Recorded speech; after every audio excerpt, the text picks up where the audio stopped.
Which Airwolf cast member overcame polio as a child? Which actor's stunt double tragically died in a helicopter crash while filming the show? And who had one of Hollywood's shortest marriages, lasting only 32 days? These are just a taste of the interesting tidbits we'll uncover today as we catch up with the original cast of Airwolf. Thanks for tuning back into Hollywood Revisited. My name is Sam, and we've got a lot to cover, so let's get rolling. Number 1. Jan Michael Vincent. Jan Michael Vincent was once a household name, skyrocketing to fame as Stringfellow Hawke. At his peak, he earned an astonishing $200,000 per episode, making him the highest-paid actor on television at the time.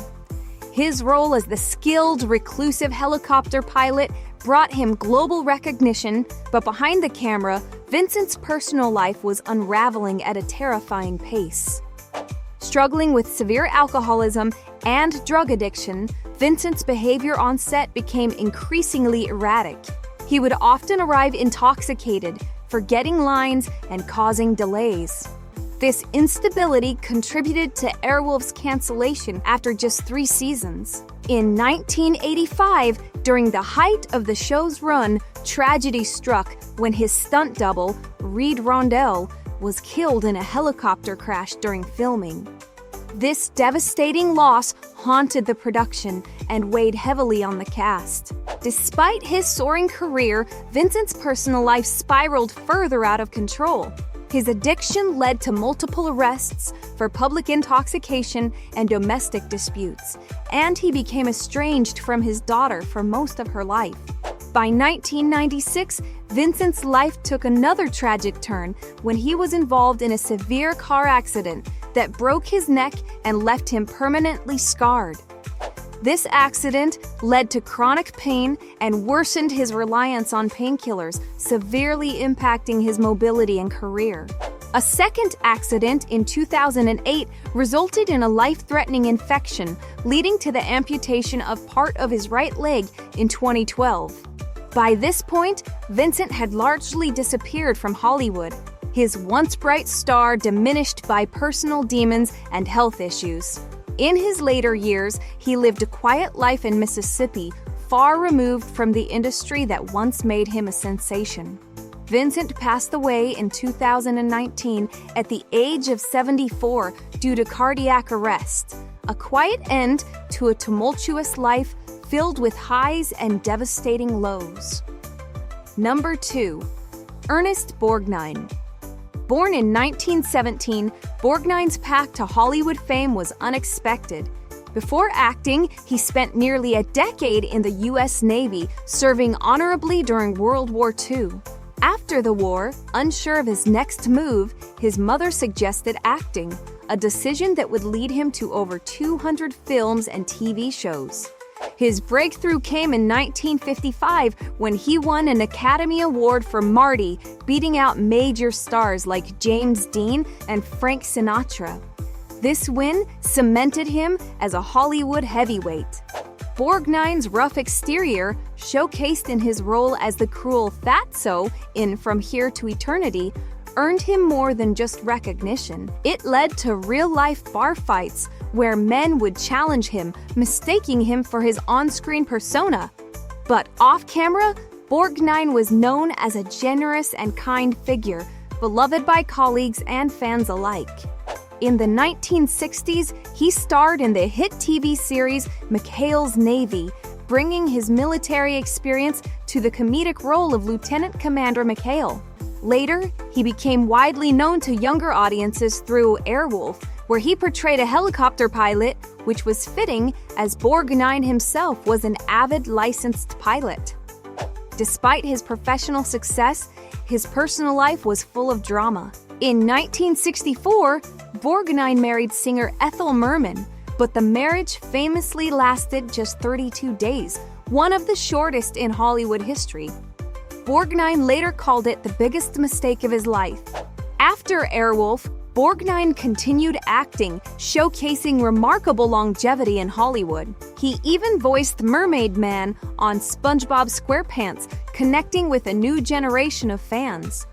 Borgnine worked into his 90s, earning an Emmy nomination in 2009 for ER. Borgnine passed away at age 95 in 2012 from kidney failure, leaving behind a 6-decade career that was as varied and surprising as his life. Number 3. Alex Cord. Alex Cord, born Alexander Viespi Jr. in 1933, overcame extraordinary challenges in his early life. At the age of 12, he was diagnosed with polio, a disease that left him hospitalized for years. Doctors recommended horseback riding as therapy, a treatment that not only restored his health, but also ignited a lifelong passion for horses. By age 16, Cord had fully recovered and soon began competing in rodeo events, pursuing a dream of becoming a professional horseman. However, a severe injury forced him to give up the career, setting him on an unexpected path to acting. Cord's big break came when he starred as Ringo Kid in the 1966 remake of Stagecoach, a role made famous by John Wayne.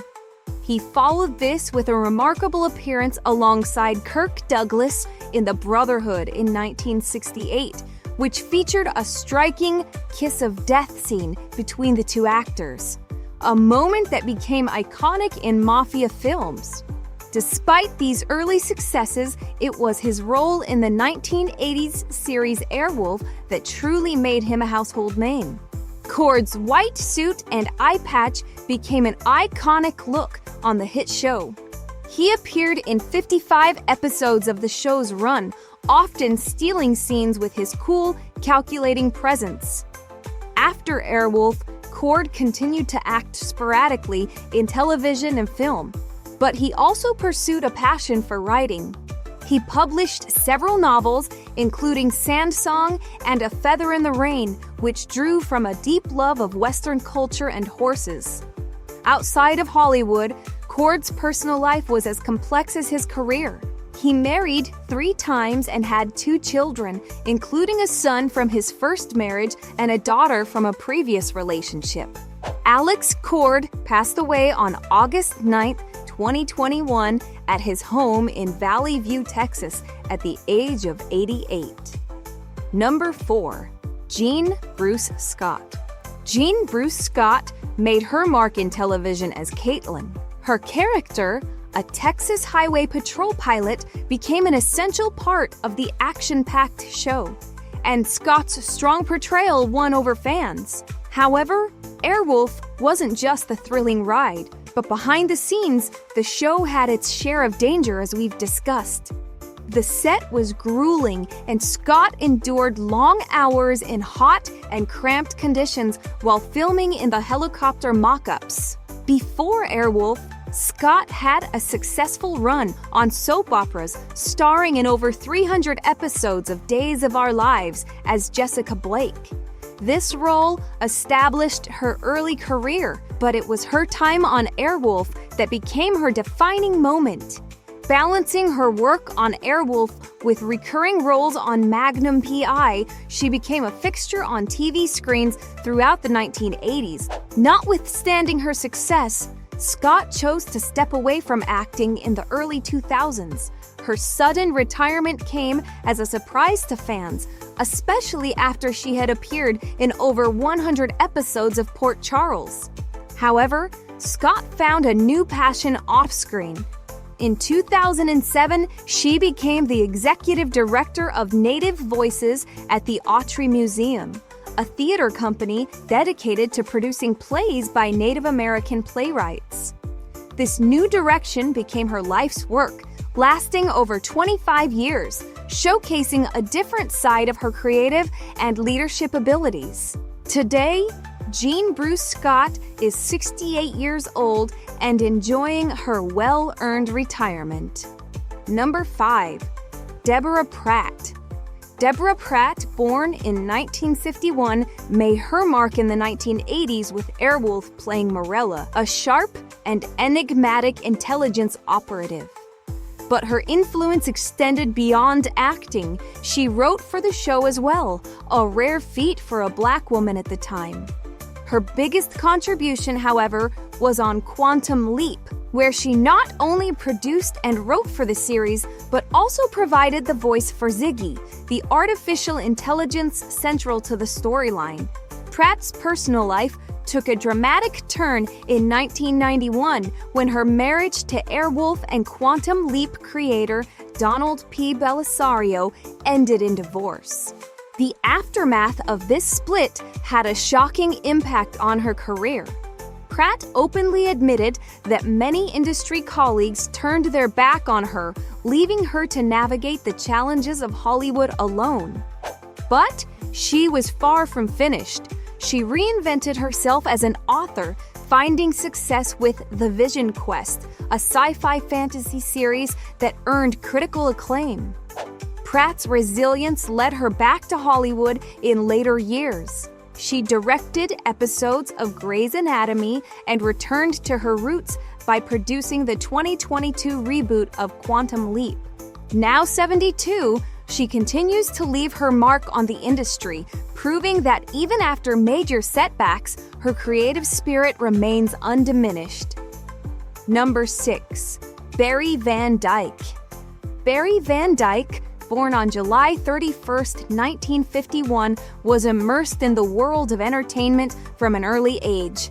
His father, the legendary Dick Van Dyke, may have opened the door, but Barry made his own mark, debuting at age 9 on The Dick Van Dyke Show.